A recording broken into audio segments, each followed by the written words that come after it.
They're here. They're coming. Protesters from all over. Antichrist, what's going on? Welcome on in. Hello to special guest, Mr. Jeff Borders, author of many books, including the Antichrist Playbook. You might know him from that. Oh, there it is right there. Great there book. It is. We'll talk about it here in a crowd second. goes wild. Yeah, bacon. On today's episode, we are going to have some fun things. Let's see. First, the segment Through Elephant's Eyes, where we talk about lived experiences. We're going to talk about protesters and the Antichrist Playbook, how those two things might collide. Are protesters Antichrist? I don't know. Let's talk about it here. We have some interesting experiences, including one from Jeff that I want to bring up from his book that you have to check out with protesters and whatnot. So very fun. After that, we'll hit the trunk treasures. This is where we dig into the hidden gems across the internet. So we're going to look at post and comment reaction from a video that I recently made about the protesters at General Conference. And we'll dive into the question, are these protesters paid? Tune in to find out. And then last, we'll hit the Big Ears Bulletin. Records are being broken, people. And Jim is back. Stay tuned to find out about all what that means. But before we get into the first segment, you want to say anything?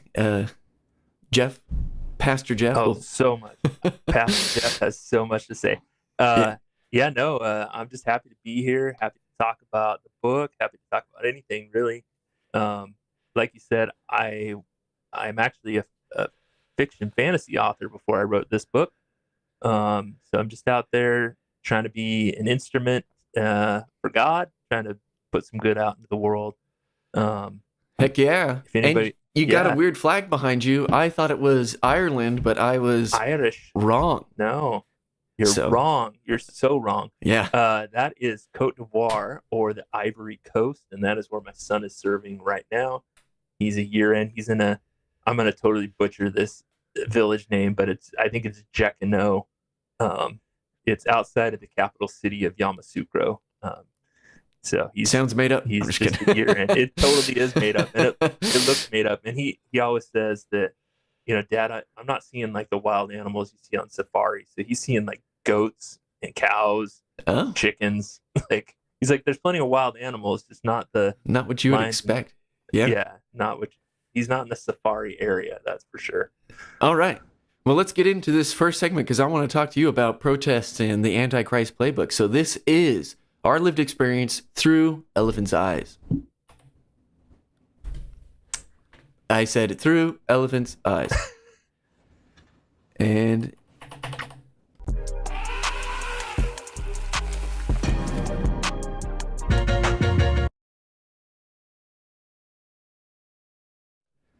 all right, there we go.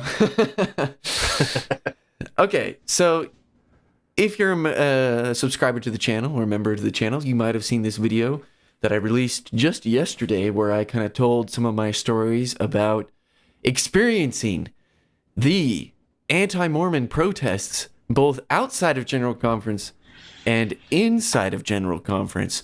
So outside, you see people just like in this image here holding signs, many of which are quoting verses from the scriptures. I always would look out for the guy dressed up in the devil costume who had his horns and his pitchfork.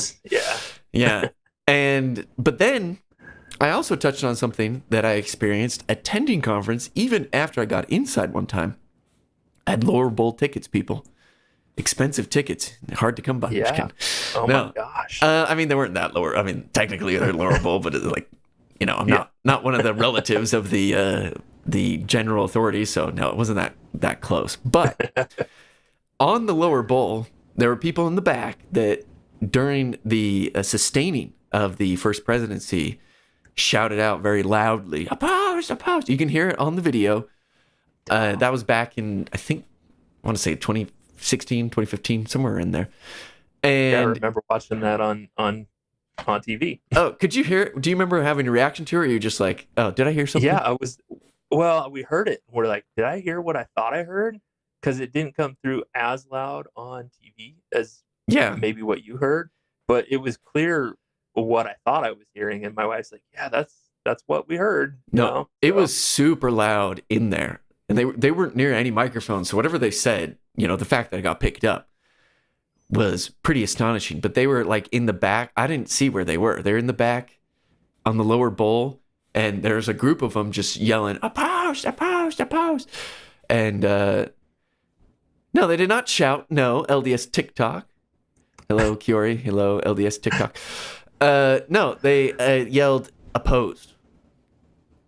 Yeah, But that's opposed. I'm sure they've yelled no before. Maybe we're thinking of different times, but you can hear them clearly saying opposed, opposed, and they're all kind of like saying it at different times. Yes, Kiori, this is Jeff Borders. If you're watching live and kind of missed the beginning, this is Jeff. What up, Kiori? I met Kiori at the book launch, so yeah.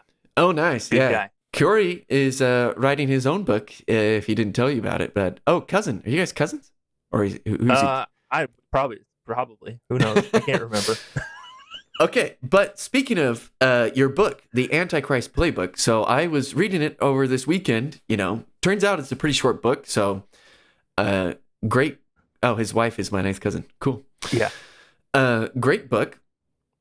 Short book, but I think this book is perfect for, I don't know, when I was reading it, I was like, man, like I was picturing young men, young women between like 14 to 18. I think this would be a great book for them. Or like preparing for a mission or something. Or even missionaries out in the field, if they're allowed to read this book. I think it's a great book. So tell us a little bit about it. They are allowed to read it because my nephew has it in his mission in Salem, Oregon. So his mission president okayed it. So yeah, I'm a priest quorum advisor in my ward. And so I'm used to being with youth. I've been with youth basically since I was baptized into the church. I was thrown right into young men's as soon as I got married. Didn't know what the heck I was doing. So most of my life in the church has been with the youth in some form. And I've got 4 teenagers. Well, one that's not a teenager as of today. He's 20. So nice. I wrote this because I am so passionate about the youth of the church. And I can see what is happening on social media with influencers trying to move people away from the gospel. And I just felt super impressed to sit down and write this book. And it is easy to read. It's got some dorky dad humor, and it's got some Gen Z language. Yeah, I love it. It probably won't age well, but no, I think somebody told me it's what they want, what they would want from the screw tape letters written today. And that's a super huge compliment. I don't think I'm anywhere near C.S. Lewis, but that's kind of what I was going for. See, I'm glad you're saying that you thought of like kind of the youth in mind and your background working with youth, because I got that from the book. I was like kind of went back in time in my head when I was listening to it. I was like, man, this is good stuff to think about as you're developing and being aware of like some of the tactics and lies that people tell and like the strategies that they use. Which, speaking of which, my favorite chapter, I think, and it might just be because I'm thinking about protests lately, is chapter 4 is all about the scriptures and using the scriptures, like twisting the words of the scriptures, which is funny because I think all of the people protesting at General Conference tend to have scriptures on their signs. Not so much in this image, but, almost all of them are like, I'm blanking on a scripture right now, but they're all referencing some scripture, like there's no, even if an angel comes, there should be no other gospel kind of a thing. Mm-hmm. Or like John 3:16, you guys think works will save you, but only Jesus will save you, or like grace, things like that. So yeah, were you thinking of protesters when you wrote this? Because at one point in the book, you did bring up protesters, but I'll let you talk. Yeah. So the first time I actually ran into protesters was super weird. My wife and I were going to the Columbia River Temple open house. That's in Richland, Washington. And we pulled up and there were people with signs. And not only were they quoting verses, they were quoting Book of Mormon verses. Oh, okay. People. So they were, heck yeah. I looked at my wife and I was like, are these people like for real? Is this a thing that people do? Yeah. And she's like, oh yeah, when the Spokane Temple was open, they were there. It's totally normal. Just ignore them. And I was just so fascinated that people would go out of their way to use scriptures or try to twist. I can't even remember what the scripture was, but somehow But they it were was in trying the to Book of point out. Mormon? But it was a Book of Mormon So scripture. these weren't evangelicals then, right? If They they're were evangelicals as oh, far they're as just I like know. your own scriptures condemn Yeah, you, your kind own of thing. scripture, using your own scripture against you. It makes no sense. No, And I like that. That's funny. because of the church I went to, that wasn't a thing. So for me, it felt so like, what is wrong with people? Why would you? I wouldn't go out and protest someone else, so it makes no sense to me. Which, pause right there. If people don't know, Pastor Jeff here, which we'll get into why we kind of call you Pastor Jeff. It's pretty funny. You are a convert to the church. You were an evangelical. So you lived in that world. You were an active. What denomination were you? I don't know if I've asked you that. So I was a Presbyterian. Okay, and, cool. Mission Community Presbyterian Church was what I grew up in. Yeah. And it was a great church. I was heavily involved. I taught vacation Bible school during the summers. I worked with the youth as I got into my teenage years. I was ordained an elder at 16, and I know that some guy in the comments on one of my videos with Board Radio is like, that didn't happen. And I'm like, yes, it did. It did, because my friend was 18 and he got ordained an elder as well when he was 17 or 18. We just didn't have a ton of people, so we used what we could. And it was a great church to grow up in. I loved being involved in all the youth stuff. Christian rock was totally my thing. Oh, and yeah. If you don't know what Christian rock is, it's a whole different subgenre of music. Yeah. Especially once you get into ska, like Christian rock and ska. It was so good. Nice. But that's what I grew up in. But I wasn't used to the rabid anti-Mormon style of evangelicalism that you see today. Yeah. So, because not all evangelicals are anti-Mormon in that sense, you know. But you didn't have anyone ever protesting your church until you were a member of the Church of Jesus Christ of Latter-day Saints going to the temple. Which is funny, because I've been to temple open houses and stuff. I've never seen protesters, so it must be, did you say up in Oregon? Is that where it was? No, it was in Washington. Oh, Washington. So, tomatoes. yeah. Tomato. I'm just kidding. and actually, they just did the Moses Lake open house, and there were people there too. Not as many because it's in the middle of nowhere, but there were people there too. And not as many as General Conference, that's for sure. There's a lot more at General Conference. And we went as a family to General Conference a year and a half ago. It was before my son left on his mission, and he was in college, and he was so amped to go and try to talk to the protesters. Yeah, and it's like, hold me back. I had to I don't know that that's the best idea right at the moment. You know, he's like, "No, Dad, I can take him." I was like, I don't know about that. That's funny. You know? Yeah. Wait till after your mission, son. Then you'll That's have right. Yeah, just kidding. Come back with a little bit more ammunition. Okay, so people in the chat, good people in the chat, welcome on in again. What on earth are you guys seeing these numbers by your name? I don't know what they mean. What is that? LDS TikTok, you have the privilege of being number one. Congratulations. And then Kiori's number two. Is that like the order you guys popped into the chat? It's top chatters it's top of like chatters. all time, or just like The today? king. Look at that. Oh, I guess I see this thing up here. It says top fans. What does that mean? Top fans. Engagement. What? Yeah. I wonder if that's today, like just in today's chat, or like all time. Because, cool. Wow. You guys are awesome. We got the best chatters in the chat right now. Heck yeah. All right. One thing I wanted to bring up with these protests at General Conference. So I mentioned this story. Oh, first one's today. I see. Okay. So I mentioned this story in this last video that I released about General Conference protests, where when I was at conference, and I think it was the same year where they were yelling oppose or whatever inside the conference center, I actually was tasked and assigned to help mitigate the protests, minimize the loud, angry noises, the evil spirit, if you will, outside of the conference center, by going around to different places and singing. And we weren't the only ones. So there's tons of just young single adults just down different areas of, downtown Salt Lake and by the conference center, just surrounding the conference center, just singing hymns. And I don't think I saw like any I really came away thinking, wow, that worked really well. Because when I was a kid, the protesters were loud. and it's just a thing that you experience, I guess, as being a Latter-day Saint. Like, if people are protesting, whatever, just go in. And I was expecting bigger protests. I think this is the first time I went back to conference after my mission was when we started singing these songs. And I was expecting more protests, but there weren't like any at all because of the songs.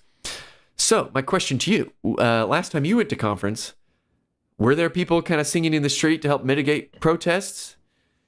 Or is that not a thing anymore? Has that been retired? I don't know if I've been or paid enough attention since that time. Yeah.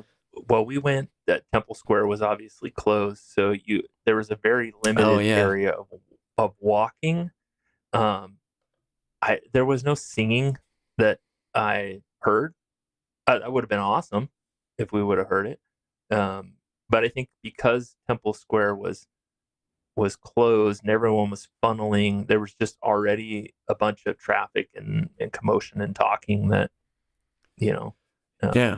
And they weren't. What year were you? You didn't go during like COVID stuff where they were blocking. No. It was spring of 2024. Okay, so you've been pretty recently. So, yeah, it was the same. Yeah, we went down for the Manti Temple open house, and then we went to nice conference. So, yeah, but it was just recently. So I didn't see anybody there singing, but that would have been cool. I watched your video and I thought, yeah, that's kind of a cool way to handle that. Yeah, I wonder if they stopped it because it worked so well. Because at least when I was a kid, maybe it's my warped perception as a kid, but it seemed more ugly when I was a kid, and I was expecting that ugliness. But with the singing, it was like nothing was there. Like you couldn't really hear the people yelling about, "You're going to be pregnant for eternity, women." Yeah, or that guy was yelling. Even if I thought somebody's belief system was wrong, I don't know that I would show up right outside their church to protest them. That just seems super cringy and weird. In their defense, they think we're going to hell, right? Right, I know. They think we're going to be tortured forever. So, I don't know that you're winning anybody to your side by protesting outside of their. Hey, but I don't think you are either. But is Pastor Jeff? Well, maybe you're just encouraging the people on your side already to be like, "Wow, we're so bold. We even yell at these guys." Maybe you're just showing how bold you are. You're just preaching to the choir. I did see when I was living in Arizona at the pageant down there. I'm pretty sure it's Jeff Durbin and his people. They protest the pageant, which I don't blame them because that's weird. I'm just kidding. No, I thought for sure we were going to see people at the Manti open house, and I didn't see anybody. No, all the ones I've been to in Utah, I never see protesters at open houses in Utah. And I think I'm almost exclusively gone to open houses in Utah. And maybe they got tired of it. Yeah, I don't know. It's a way bigger crowds and stuff. I don't know. Actually, it's interesting. LDS TikTok says been seeing less protesters, so seems to be working. No, yeah, but that. Have you been to the pageant play thing? They kind of stopped doing them. There's still one in Mesa. It's like a play for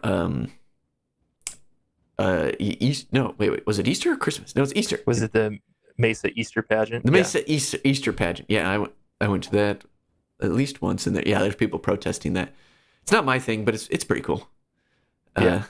Jesus gets way into the sky, and it's like, how do they get him up there so high? Because he must be standing on something. To see that. That'd be awesome. It's pretty crazy.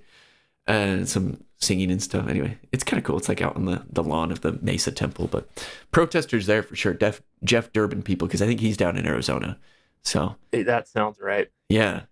Apologia all over that.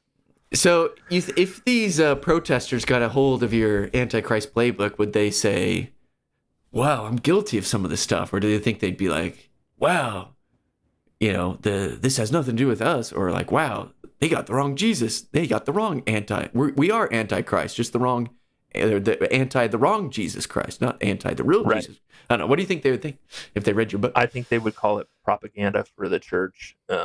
It's got a cool cover though. So it's got a fantastic cover. The guy who did it was amazing, but I think they'd look at that, especially, some of when I talk about mocking prophets and sacred things, that doesn't mean anything to them. That's what they're down with. So yeah. So some of those, maybe some of them, but the interesting thing is, I've had people who aren't members of our church read the book. And Oh, really? I've even said to them, like guys at work, like, you do know that this is mostly targeted towards members of our church. And he said, yeah, I don't care. I'll still read it. My dad read it. He's not a member. My mom read it. She's not a member. And they liked it? Because I think they loved it. And it's got a lot of Book of Mormon in there, which I love. It's pretty heavy Book of Mormon. Book of Mormon, so they're probably farther along than some people.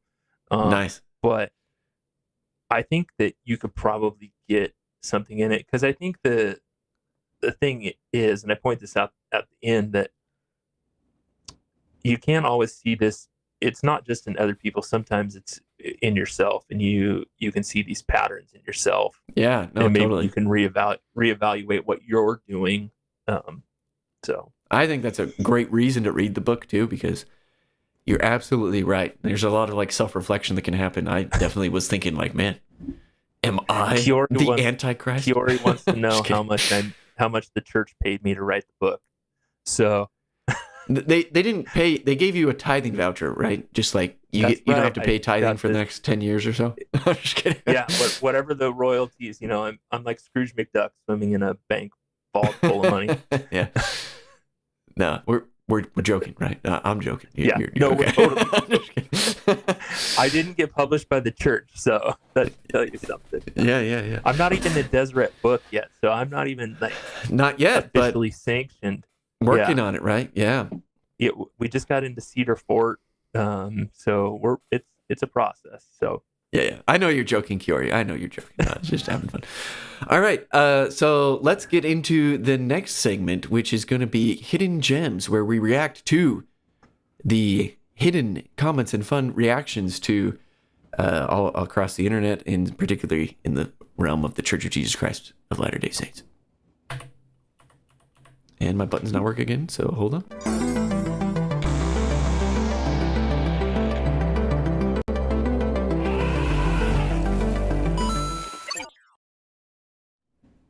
And real quick, for the members of the channel, or for anyone who's here that's interested in what the purpose of this channel is, it is to elevate members of the church, that is the Church of Jesus Christ of Latter-day Saints, by building bridges of understanding, a quote from President Nelson, through fun and informative content. And point number 2, help honest actors to take the church seriously by exposing limitations of critics and correcting misconceptions. That's what I want to do. Help us members understand each other more. But, there's just quite a variety of belief within the church. We want to all love and build Zion together. But then secondly, for those who are outside the church, those who are kind of like more honest actors, I want them to think about this more seriously. So there are some critiques, if you will, limitations of critiques. So that is the purpose of the channel. So thank you to those who are Pachyderm members, Jacob Wardle and Curious Mad Cat. And of course, we got the Mammoth members. Boom, boom, boom. Always searching for further light and knowledge. Thank you for helping further that purpose of the channel. So let's get into the hidden gems. So a lot of these come from the video I made about the protesters, because I think it kind of ties into this topic about protesters, Antichrist, the Antichrist Playbook. Yeah, absolutely. So, I downvoted this one, but, you can see it's up front, you see my thumbs down right there, but it is what it is. But Elijah Morris 9864, if you're watching, thanks for watching. Thanks for commenting. You said, quote, "Aren't members of the church allowed to vote no? What's the point of taking vote if everyone has to say yes?" Referring to people who vote no protesters, I think is a bit unfair. So, recap, in the video, I talked about this time when I was in conference and people were yelled, oppose, at President Monson at the time and the first presidency. And he's saying, well, they're just voting no. How dare you call them protesters? So, Jeff, you watch the video. You give me your reaction, your thought, your response to Elijah Morris here, and then I'll share some of my thoughts. But you go first. Yeah, so first off, it's not a vote. We do have the law of common consent, but it's not a vote. And we do have a mechanism for opposition, and it's not vocal. when we ask for sustaining, we also ask, and I don't know, thinking back on General Conference, they say any opposed, please speak to your stake president or whatever. Well, they do now because of that. They do now because of that, because they've never had opposition in General Conference before. I remember being in a bishopric, and anytime we would do sustainings, like, is someone going to raise their hand? Yeah. Because you say any opposed by the same sign, and you do have an opportunity to register any concerns, but that wouldn't be vocally in the congregation. That would be afterward when it could be brought up with a priesthood leader. And you're supposed to just raise your hand, not shout it out. That's exactly the point. There's it's a disruption to shout no, and the people that did that were intending to disrupt. 100%. Having been there during the moment, so they just announced, okay, First Presidency, President Monson, President Eyring, President Uchtdorf, all those in favor, all those opposed. Yeah, okay, they were in the back. They were loud as can be. They were there. I think they left right after that. So it's not like they were going to stay and watch the rest of conference. They got in there for a purpose, and they were doing it knowing that's not what you're supposed to do. They were trying to be heard and picked up on the cameras. They were making a protest. It's a protest. I'm sorry. It's not. They had an agenda. It was clear they had an agenda. Oh, and, absolutely. Yeah. Was it the next one, or that somebody also said no, or was that when they instituted? Yeah, I thought it was like 2 in a row. You heard it like twice in a row, and they started saying, "Yeah, if you oppose, make sure you." It kind of got quieter. I don't know. I was only there in person for like the first one, and that one was really loud. But like, I feel like after that, it was like kind of got a little quieter. No, wait, definitely. No, I was there for 2 of them actually. I went to a lot of conference that year. I want to say I was there for 2 of them because I remember hearing it again. It just the first one was by far the loudest, and like they got what they were going for in the first one. So Elijah Morris, I don't know if you remember the church. Kind of sounds like you're not, just based on this. So that's why it's not like a vote like you would think. It's a sustaining. Which, by the way, this is how I interpret the reason you would oppose is if you have some kind of reason why you think that person shouldn't be in that calling. For example, if you're like actively having some like committing adultery with that person, you might want to oppose and be like, look, they shouldn't have this because they're actually committing adultery. But like, it's more of like, from what I understand, how I interpret it, and I could be wrong. So I just want to throw this out there that I could be wrong. It's more about like, is there any reason, kind of like almost like a worthiness thing? Because like, it's not about if you agree with them or if you dislike them. None of that. It's more about like, is there any reason that like we should know about of why they shouldn't have this position that's like, like they're in some kind of secret satanic thing and about it, Yeah, or hey, this guy who's going to be called as the financial clerk is involved in some sort of embezzling scheme. Yeah, exactly. And you know about it, but no one else. No one else does. You just raise your hand, and then they're like, "Hey, like, why are you saying that?" Like, "Oh, like, because of this." Like take it or leave it. But this is why. But like, yeah, and we sustain to say that we support that them in that calling. It's like like again, I don't think it means you have to agree with everything they're going to say or do. It's more of like you recognize the hierarchy, the authority structure that they have been called, and you are going to support them, and you're going to recognize that authority in the church. So that's what I think. You're never going to agree with everything everybody does in a calling, and that's not the point of sustaining, like you said. Like, there's plenty of times you're going to disagree with decisions that are made, but that's not the point of sustaining. Exactly. Let's get on to the next one here. So this one I think is funny. One of 2 funny ones. So this is Vaughn's Words 1297, which by the way, a lot of videos, some videos I get like way more pushback than others. I feel like I didn't get like a ton of pushback on this one, so I kind of had to like, that was like the worst one, was like, whoa, they can't vote no. Yeah, like usually I'm like, this is weak sauce, people. Like, where's the hate? I'm just kidding. Maybe they just haven't found it yet, or they're like, yeah, well, we'll just protest anyway. Walking across the street to the conference center, and a protester shouts, "If the Mormons had any ounce of truth, you'd be sharing it." Everyone in the crosswalk laughed. Right, maybe we ... And he just kind of says like, yeah, we send out all these missionaries because we don't want to share it.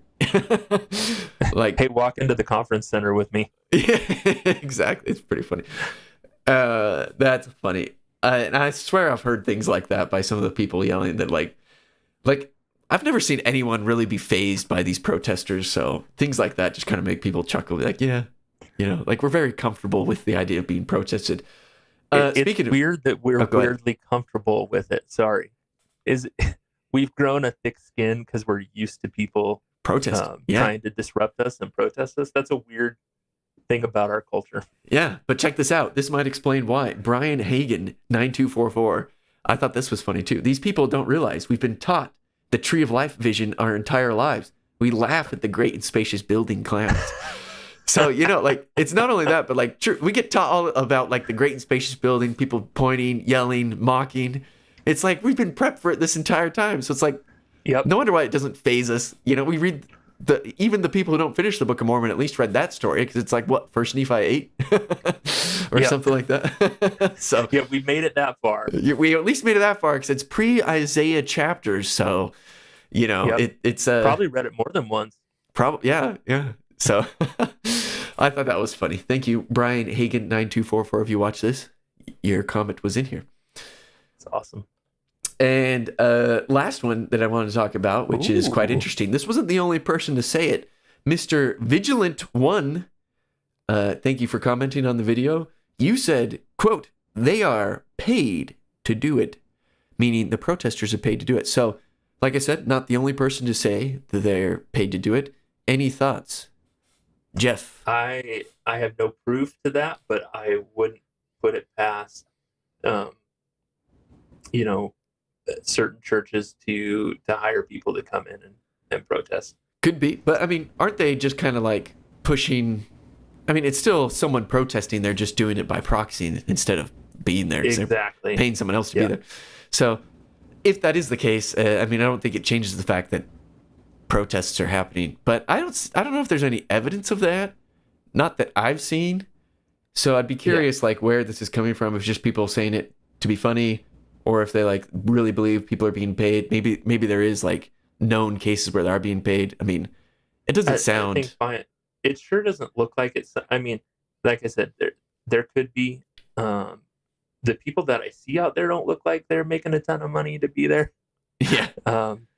With their cardboard signs, and they could have a whole lot better marketing scheme going on than some of the stuff that they have out there. So since you are Pastor Jeff, Pastor Jeff, the Jeff formerly known as Pastor Jeff. Let's talk about why we call you Pastor Jeff real quick. And then, as a quote pseudo pastor, would you pay people to protest at General Conference if you really believe everyone going into that building was marching towards hell? So yeah. Why are you called Pastor? Well, why do I call you Pastor? Jeff. I don't know if anyone else calls you Pastor. Why do you call me Pastor Jeff? No one's called me that, but I'll take it. Yeah. So there's a couple. One, because I was a leader at the church that I was in with the youth. So I was planning to become a pastor. So there's one reason. There's one reason. The other reason is because I got to be pastor for a day for a combined Presbyterian Methodist church. They needed some fill-in pastors, and my friend Dave asked me, and I said, that I'm a Mormon, right? And he said, yep. And I said, okay. And so I packed up my family and we drove to this tiny little church an hour and a half away, and I gave a sermon. They tried to pay me. I said no, felt really weird about that. So they said, well, at least let us reimburse your gas for driving out here. And then they wanted me to come back and preach again, or no hire way. me, which also felt weird. I was like, no, I've already got a congregation, but we could turn this into a branch real quick, Dude, if you got a 6-figure salary coming your way, why not do both? You know what I mean? You go preach, slip in a few Book of Mormon verses in there. Well, I don't think I used any Book of Mormon verses, but I quoted from, it was a talk from Dieter F. Uchtdorf. Did you? I used a ton of his messages in there. That's and funny. People were just smiling and resonating, super happy. First time my kids had gone to a church that wasn't our church, so that was an interesting experience. It felt like coming home to me. Yeah, I was very familiar with the lay of the land and how things worked. So I got to be Pastor Jeff for a day. Heck yeah. So Yeah. Even That was pay. awesome. They tried to pay you so you can say you're Even a professional paid pastor. Pastor Jeff. Yeah. Yep. So if you had taken them up on it, would you have sent people to? Well, let's rewind. Let's say you did follow your path to becoming a pastor. Do you think you would ever pay people in your congregation to go protest a general conference? Me personally, probably not, because that's not my personality. I probably would try to proselytize to people, but I don't know that I would do it that way. Now looking back, I'm like, man, why don't other people have missionary efforts like we have missionary efforts? They could do so much good in the world. I know. But in the church that I went to, that wasn't a thing either. So I think had I stayed in kind of the bubble that I was in, I don't see ever doing that. Yeah. Okay, there's one more here. Ooh. And it comes from yours truly on Twitter. I'm bringing this up, people, because I feel like this tweet was a funny tweet. You know, I'm laughing at my own jokes here. If you know me, you know I've criticized John DeLynne's research. In fact, I pointed to that at the end of that video. So if you haven't seen it, check it out. Yep. But John DeLynne finally woke up on Twitter. He tweeted something for the first time in forever, it seems. And he's trying to collect responses about what caused you to lose your Mormon faith in 5 minutes or less. And he also has another post about it. And I posted and I said, looks like John DeLynne is working on a second PhD. Because he's collecting more survey responses. Thank you for that authentic laugh. Okay, I don't know if it's because I don't have the check marks. I don't pay Twitter or X. Oh, you're not verified. I'm not verified. But, you know, I only got 4 hearts on it. So I don't do much on X. But, you know. Yeah, I have a very small presence on X. I do mostly on Instagram. So. Oh, you're on Instagram? Yeah, I'm basically only on YouTube. But I look at X for trying to follow some of the trends within the church and seeing what people like John DeLynne are up to. And occasionally, you know, I can pull out something that I think is pretty funny. You know, he's working on a second PhD because he's collecting survey responses. Then he's going to put some silly paper out there, and then they're going to give him PhD, and then he'll be able to say, "Hi, I'm Dr. DeLynne." Yeah. Double Doctor DeLynne. Yeah. Anyway, I appreciate the laugh there, but go ahead and give me a follow if you want. If you don't, that's okay too. I just appreciate you watching the videos because that's what I care most about. All right. Are we ready to get into the next segment, which is the breaking news? Of course, my keyboard shortcuts aren't really working, but let's see if it does it this time. It does not. So here we go. Run.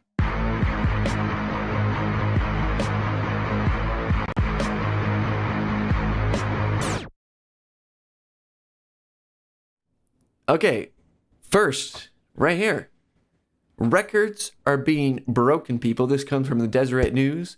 Church of Jesus Christ sees record growth in global membership. So if you take like the past 12 months, rolling 12 months from, I think it's June to June is how it goes for this particular announcement.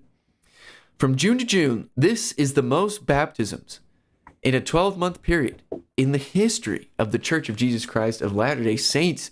Jeff, how on earth are they pulling it off? Why are we baptizing more than ever? Is it your son? Is he out there, missionary, just going crazy? What do you think's going on? This doesn't surprise me at all. I don't know how it is here in the U.S., but within the first 6 months of my son being in sector, he baptized somewhere between 6 and 8 people, just him, and that's crazy numbers. I think that's awesome for missionary in a tiny village. Now, retention is another thing altogether, but Africa is just exploding with growth. And so it actually doesn't shock me that people are joining the church. And if they're anything like me, it's because there's something unique about the church. And I think we need to lean into it a little bit more. People see something different, something unique, and they want it. And it's growing like crazy. Yeah, it's pretty freaking awesome. Honestly, I love to see this. And I know a lot of the antis will be like, well, it's just Africa. If you like count every other place. Just Africa. That sounds horrible. Well, I know. The way they talk about it's like, excuse me, if you talk about the the smart people or whatever, they sound racist when they're talking about it. But they're like, if you don't count Africa, the church actually isn't growing very much. And it's like, well, first off, I haven't looked into this very much myself, but from what I understand, that's actually not true. People in the chat, correct me if I'm wrong, that the church is actually growing everywhere. And the rate of growth is pretty fast in Africa. But I don't know if this is true, but this is apocryphal. I've heard that the North America West area, which I'm not sure if you're in the West area or not, but I'm in the West area. I don't know. I think is one of the highest baptizing areas in the U.S. And then I heard that the top baptizing was actually the Provo mission. Again, that's apocryphal. Maybe somebody in the chat knows better than me, but it's clear that it's still, things are still going well. Now, Utah baptizes pretty good, I think. I think Montana does pretty good. I guess Wyoming and Idaho do pretty well too. It's like the more members there are, the faster it goes. It's the stone just rolling down the mountain. Rolling. It's like a snowball. It's getting bigger and bigger and bigger. And this will not be the last time the record is broken. I bet we break this record again. It'd be super interesting for people watching this to kind of give the statistics in their area. Like, what does it look like in your area? Yeah. Baptism wise. Yeah, it's pretty awesome. It's like, man, latter days, we're on the latter days, and things are just going to keep going up from here. What are we at? 17 million now, I think. Yeah, and growing. Make it $1 trillion. Yeah, in the money. Yeah, make it $1 trillion for money and then members of the church. Oh yeah, that's more than people on the planet. But you know what? We go to other planets. We're going to Mars. We count back, we count forward. It doesn't matter. Yeah, we're baptizing the dead, dang it. We're getting all of it. Yeah, forwards, backwards. It's amazing. Okay, Kiori says, Nephi's Tabernacle launches on Amazon on July 20th. So, Kiori. Sweet. Good job, Kiori. Yeah, he's told you about the book. He did a live stream with me kind of talking about it at one point. So if anyone's interested, go check it out. He kind of shows you some diagrams and stuff. It's going to be on Amazon, which is a great place to pick up books. I'm really excited. Kiori, you have to let us know, is there going to be an Audible version? Ooh, and the 20th is also his birthday. I love audiobooks, and I listen to the Antichrist Playbook on audio. And the great thing is, by the way, people, if you do pick up the Antichrist Playbook, which, by the way, has it been fixed on Audible yet? Because I know there were some glitches going on. I'm waiting for Dave Butler to get back to me. I don't know. Dang it, Dave Butler. Dang it. Come on, man. The audiobook is available if you buy the book. Also, all the bonus content that Ella Paul and Jackson Paul and I, all the videos that we did. If you buy the hard copy, do you get access to the audiobook too? Is that what you're saying? Yep. The QR code gets you access to the audiobook through the website and then through all the bonus content. Nice. Kiori says, ebook, but not spoken. How would you do the 389 scripture footnote references? Holy cow, that's a lot. That's a lot of references. I don't know. How did you do yours? You don't read out the references, do you? I don't read out the footnotes unless it's a. Oh yeah, I don't read out the footnote unless it's a funny footnote. So okay. On a side note, the new book that I'm working on has a lot more funny footnotes. So it's gonna be. I decided to have a little fun in the references and the footnotes for people. Yeah. So you could, Kiori, I guess, just not reading every footnote, but yeah. And I think there are options. You might have to look into this, Kiori. I know they have AI bots that can just read the book for you. It's not as nice as the pure author, but that might make you get more people to look into it if you can get it on Audible. But I don't know. I like having hard copies of books too, which is fun. Yeah, I was lucky enough to have a buddy who's in a band, and he had a studio in his basement, so he hooked me up with the recording for this book. So yeah, that's the fun thing. Oh yeah, that's what I was gonna say. So if you do listen to it on the audiobook, if you pick up a copy and get the audiobook, or eventually I think it will be available just for Audible purchase, you can hear Jeff, your voice, read the entire book. Right. So I've been hearing your voice. It might put you to sleep, but a ton. Yeah. No, You did a good job. It sounds good. It's a good quality, and it sounds like a nice book. There are some funny moments in there, and it's a little like the delivery kind of makes it fun. It's yeah. So it's fun. I like it. And I like I gotta say this too. There's like a certain level of like nerdiness to it that I appreciate. Like references to Star Wars.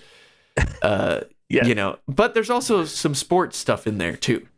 So, I relate to that a lot because I like very nerdy things and sports. It's a weird world to live in, but I feel like you live in that world. As I was reading that book, it's like I like to think I'm well-rounded. I like a little bit of everything. Yeah. Same. So you were speaking. I resonated with a lot of parts. The Star Wars stuff. I can't remember what other things you referenced in there. They were pretty funny. And then even the sports stuff. Though I'm not I'm not like a baseball guy. You're a baseball guy. I played baseball. I hate watching it on TV. The sport that I love is college basketball. So okay. Who's your team then? Gonzaga Bulldogs. Okay, so that's a good team. Me a hater. The No. BYU people. You got to. Well, I love BYU. Big BYU fan over here. But I respect Gonzaga. I like them because they're Catholic.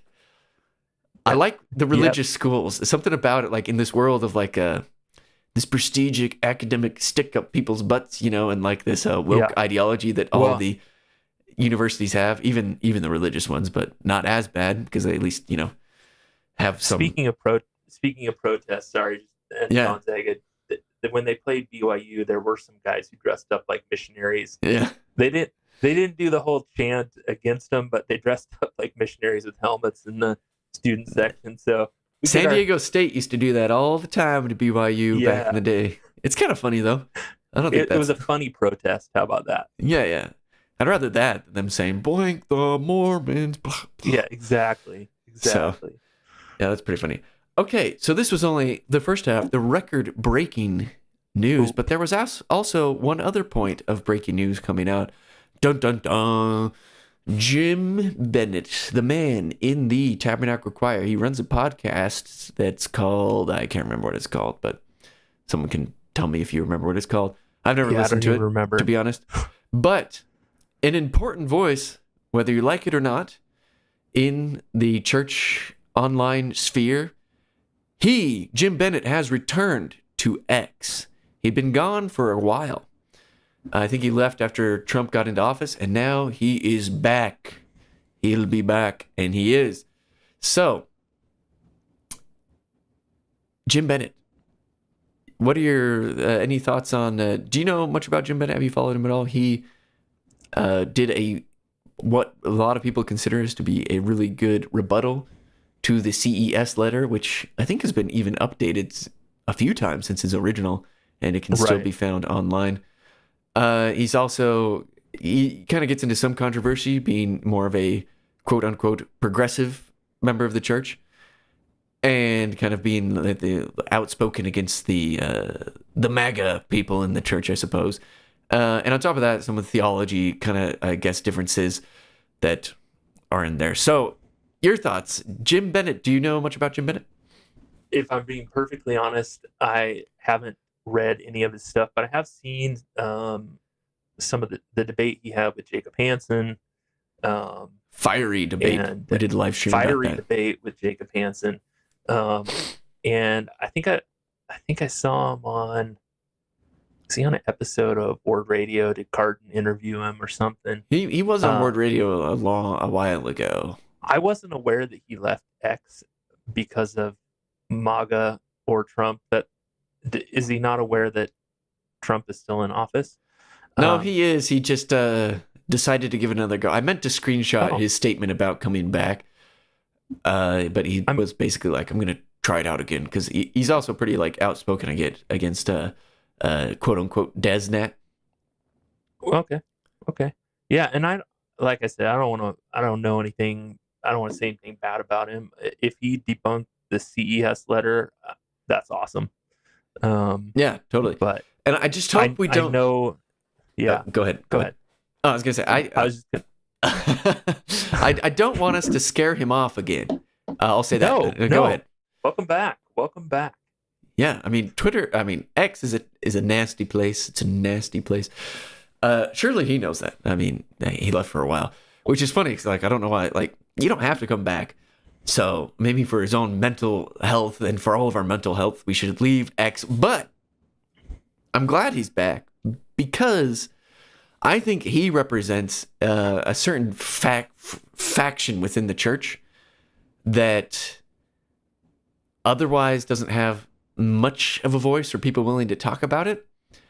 And so because of that, he might get a lot of hate, but I also think there's a lot of people who kind of like align with what he says when he talks about. And so I want him to be there because I think these conversations need to happen. So like that conversation with like Jim and Jacob, I think it was an important one.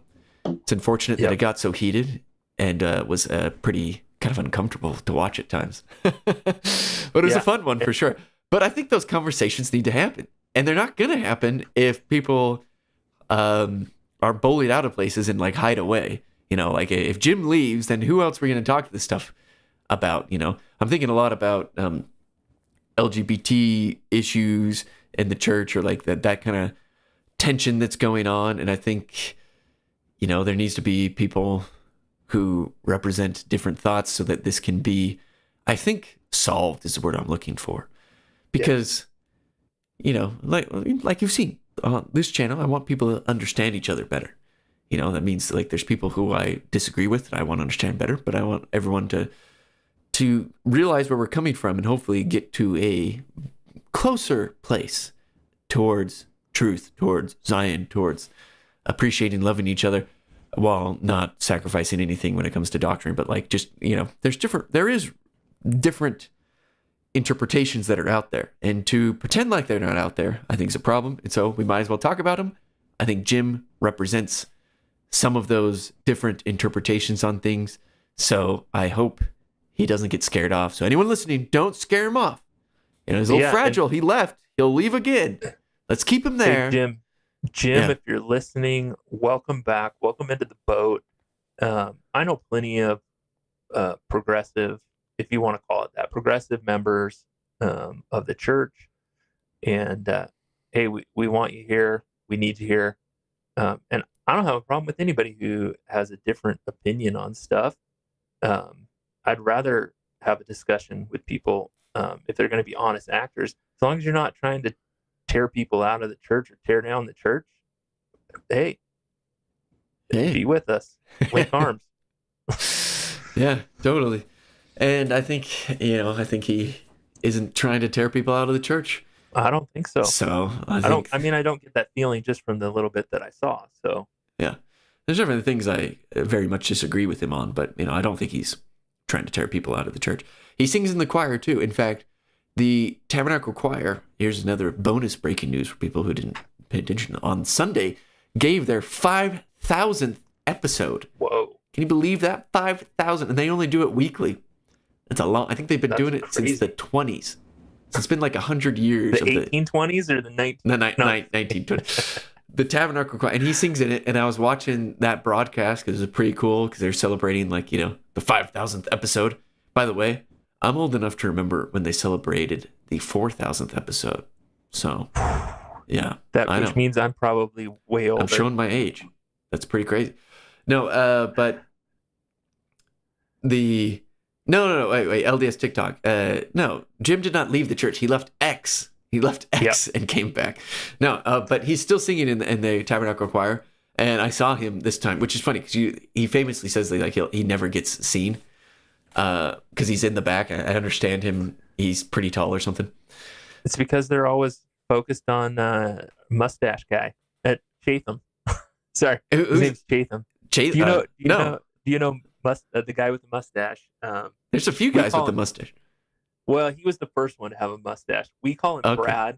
That's just our family thing. We always look for Brad. That's not his name. His name's Chatham. That's funny. He's got dark glasses like mine and a dark mustache. Super, happy personality on there. And that's what I feel like they're always on him. Yeah. And probably because he's always smiling. He seems like a happy dude. So he's smiling. Maybe he's probably in the middle, probably closer to the women's section, Jim Bennett. Maybe Jim just needs to get a mustache and some glasses. Then they'll show him. Yeah, they'll show him all the time.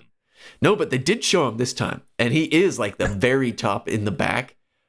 Is he like a bass or a baritone way back there or something? I don't know what he is. I think I would guess Jim, he's like a yeah. I'd What love are to you? know. Yeah, but I saw him. I saw him on there. I was like, there he is, Jim Bennett. That's Jim Bennett. And you know what? The choir, as I've said, is probably one of the best missionary tools that we have. And so Amen. everyone who's singing in that, thank you for doing good missionary work, because I think it's important that they keep up a high standard of music. I have a friend who sings in the choir. Shout out to her. We always look out for her. It's pretty fun when we're watching. And yeah, so Jim Bennett is back. He's singing in the choir like always, and I hope he stays back. I'm hoping. I'm going to try.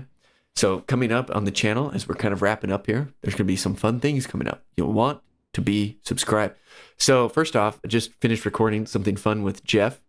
You'll see what that's about. We're kind of going to explore certain things about, pastors and like the relationship to the Church of Jesus Christ of Latter-day Saints. We're talking evangelical pastors, so stay tuned for that.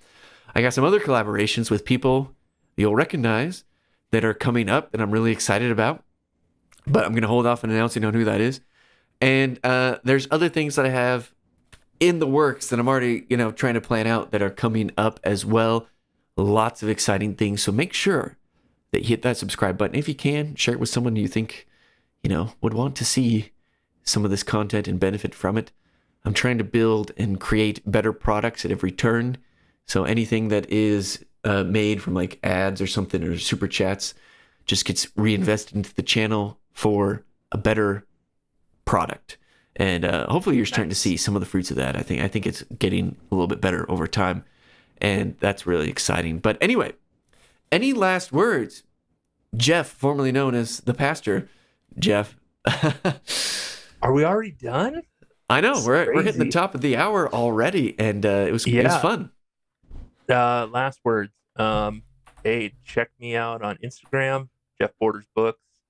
That's where I post all this stuff about upcoming stuff, any videos that I'm working on with other people. So, but I am on X as well, Jeff Borders Books. I don't do as much on there. So, and I hang out in the Dads Need Friends Discord for Salty Saints. I'm in there, Nice. and the Plain and Precious Discord.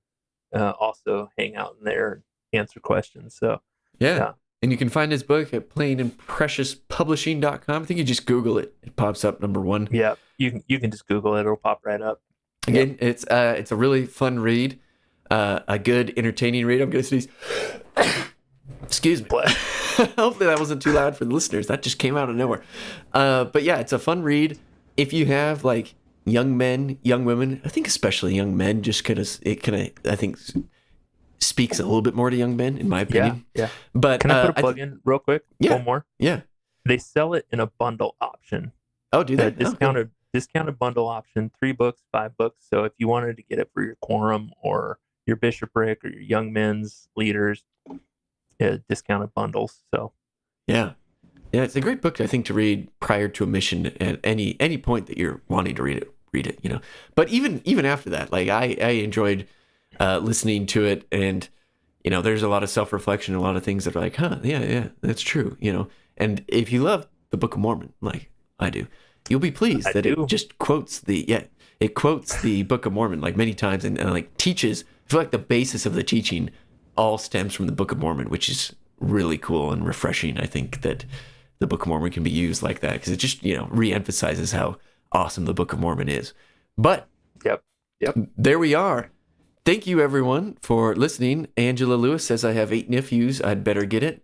It sounds like an awesome gift right there. You. That's what I think. The cover alone is worth the purchase. I think it's... Yeah, you want me to show that again? Yeah, show it again. I think it's like the best cover out of all of the Plain and Precious books that they've had. Yeah. Josh Folk, man, he's the guy who did that. And it's kind of got a retro... Curious, if you're looking for a cover, you just said bio. I was like, maybe reach out to that guy. I don't know. No. All right.